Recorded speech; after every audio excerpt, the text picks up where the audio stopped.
Hi, I'm Brian King, and this is Winning Wednesday. Today, we're continuing to talk about some of the common complaints that husbands have about their wives. Today, we're diving into a really dangerous one, and that is the common complaint. Like I said, I Googled these, I didn't make these up, but the common complaint some men have where they say that the wife just lets herself go and doesn't take care of herself anymore. Um, it's one of those things that can happen. And there's kind of like three major times when it can be common. And believe it or not, the first time is right when you get married, right after your honeymoon time, and that first year where you're basically comfortable with each other. So maybe you don't feel like you need to dress up. Maybe you don't feel like you got to put some makeup on, or she's got to put makeup on, uh, or do things, and you just kind of get comfortable. The second time is when the children come along. And I've always laughed when people say that verse, when the children come along. It makes it sound like it's just going to be a walk in the park. They turn your life upside down. Your schedule's shot, your sleep is all turned around, your life totally changes. The kids have more furniture than you do. And it sometimes even have more friends than you do because you're so busy taking care of them. Uh, that's another time where you can kind of tend to let things go. The third one is pretty much everything else, as time goes by, when you got job stress and age related issues and health issues, and just life. And there can be periods of time where, the wife is tempted or sometimes does, let herself go. So, how do we turn that into a win for everybody? How do we make this a winning Wednesday topic? Well, let's take each one of them individually.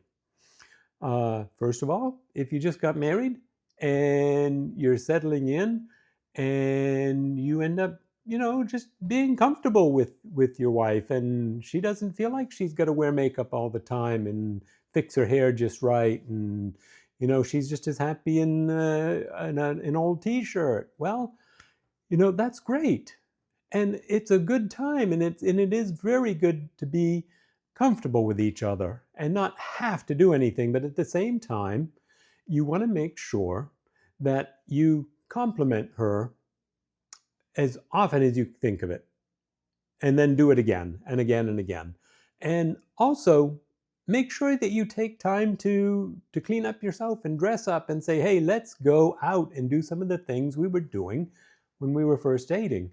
It's okay to stay home most of the time, but make sure you don't stop dating her, because that's one of the biggest things.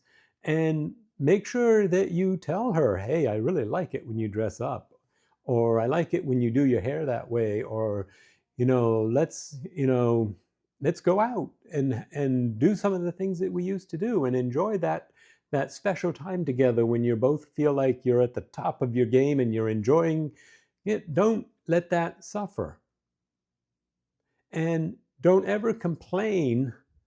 Complaints basically don't do anybody any good. It just makes her feel bad, and then it makes you more distant from her. Instead, compliment the things you like and the things that you want to see more of, and you will. And then the kids come along. Children are great. I love children. We have three wonderful adult children now, and they are a lot of work. Like I said, they turn your life upside down. And it's in a good way. I mean, it's the kind of changes that are fun. It is stressful sometimes. It's a lot of work, especially for your wife. I mean, she has to go through the 9 months of labor, and she probably didn't feel real pretty when she was 7, 8, and 9 months pregnant. You got to keep reminding her how beautiful she is, because she's still beautiful to you. I know she is, because it's just how we're built. We always are attracted to our wives. And you just need to let her know.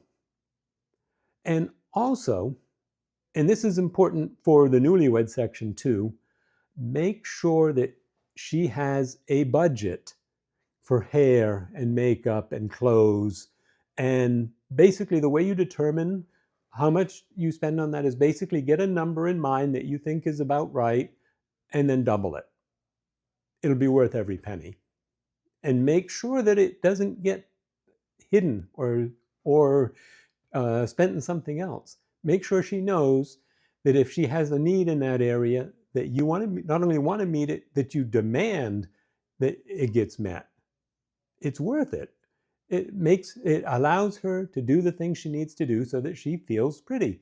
Because the temptation when you have a baby and you've had a baby all day and you feel like your husband's the one that got to go out all the time and you're still learning to talk baby talk at home with a baby, and all of the other details and changing diapers, you don't feel pretty when all of that's going on.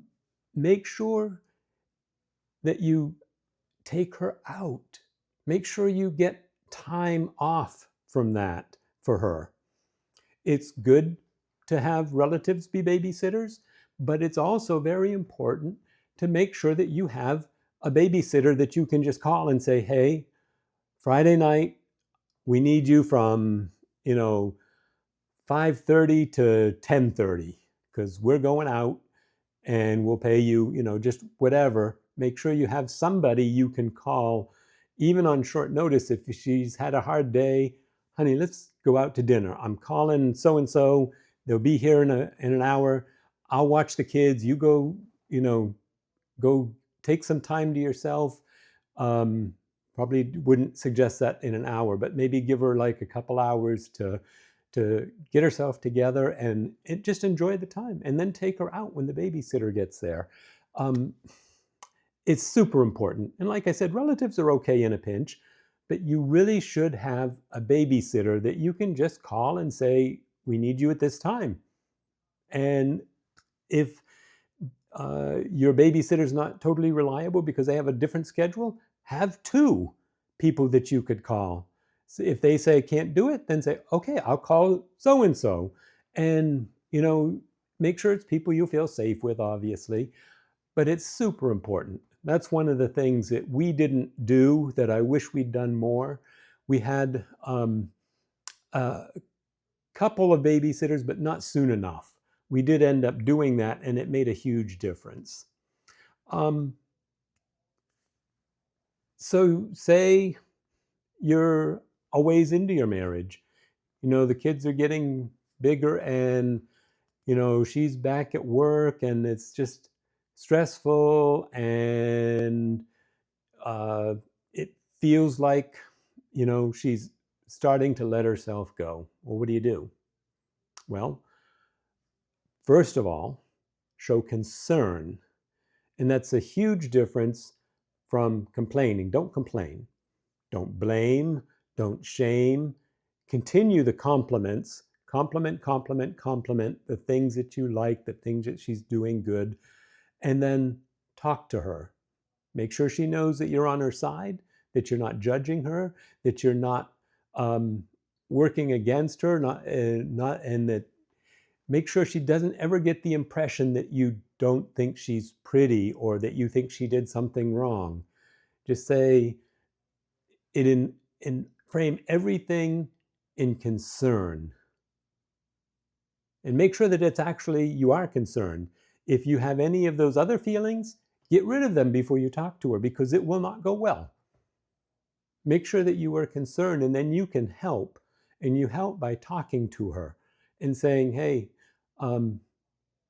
how are you doing? I know, I see you're still struggling with your baby weight. What can I do to help? Do we need to cook more meals at home? Do I need to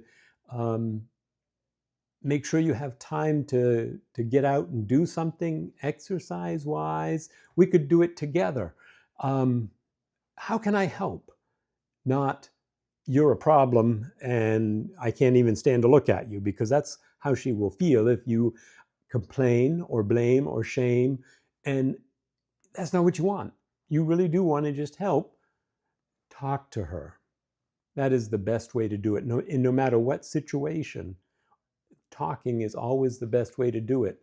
And Also, frame everything with compliments. I've been saying that over and over and over again. You know, it's not that they forget, it's just that there is so much pressure coming against them when they are in this situation, when they've had a stressful day, and or when the kids come along, and there's just so much stress, and there can be depression and all of these other things that can factor in, or when there's health issues. They need you to be solid, to be their friend, to be the one that they can count on to help them, and then help them. First of all, make sure that you haven't let yourself go.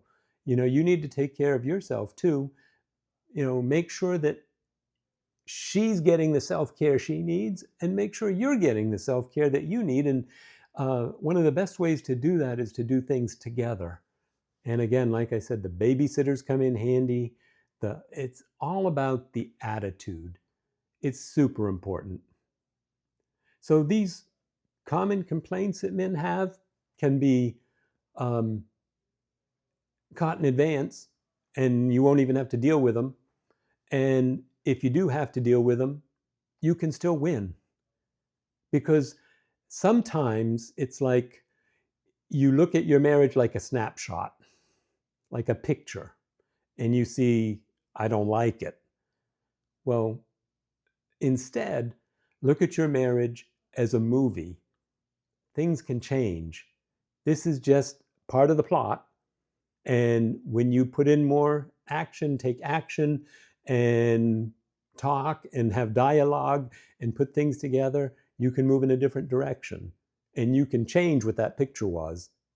And that's just how movies work. Sometimes things don't look too good for the home team. Well, just wait, because there's something coming. You can be the hero that steps up and takes care of the issue. You can bring it back from where you didn't want it to go and make it work. That's why we call it Winning Wednesday. And that's why I'm doing this, because you can win. You can have a great marriage. You can overcome all of these difficulties, and you can enjoy your life as a husband. It is a really good thing. So we will talk to you next week with the next Winning Wednesday, and compliment, compliment, compliment, and then repeat. Thanks for listening.